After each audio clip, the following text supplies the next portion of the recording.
అయితే గూండాచ ఆలయానికి ప్రధానంగా వెళ్ళడం అయితే మాత్రం లక్ష్మీదేవి రావటమే.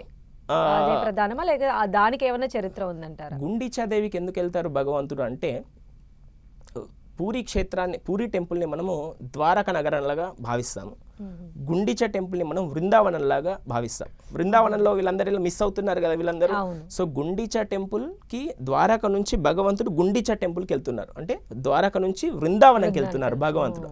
అందుకే మీరు చూడండి, సాధారణంగా భగవంతుడికి పెద్ద పెద్ద కిరీటాలు ఉంటాయి. కానీ ఈ రథయాత్రలో ఏం చేస్తారంటే చాలా సింపుల్ కిరీటాలు పెడతారు. పుల్లల్లాగా ఉంటాయి, లవుగుతా ఉంటాయి, చూసే ఉంటారు కదా మీరు వీడియోలలో.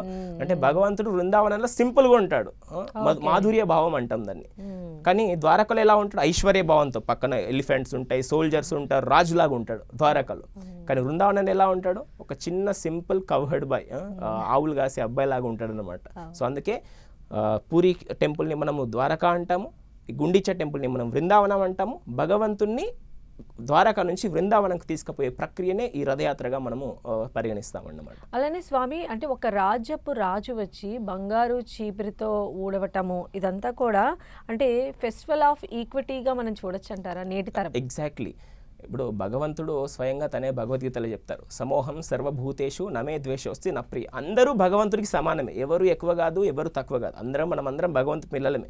ఏదో మన కర్మ చేత మనందరికీ ఈ వివిధ ఆస్తులు, అంతస్తులు, పేదరికాలు వచ్చాయి తప్ప భగవంతుని దృష్టిలో మనమందరం సమానమే.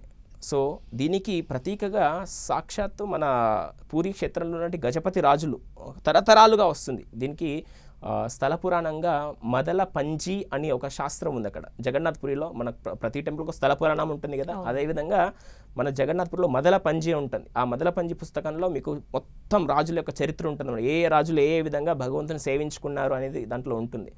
సో ఈ విధంగా రాజులు స్వయంగా, ఆ రాజు జనరల్గా ఎలా ఉంటారు, హుందాగా ఉంటారు. కానీ ఈ ఉడిచే టైంకి ఆయన సింపుల్ డ్రెస్ వేసుకొని వస్తూ ఉంటారు అనమాట.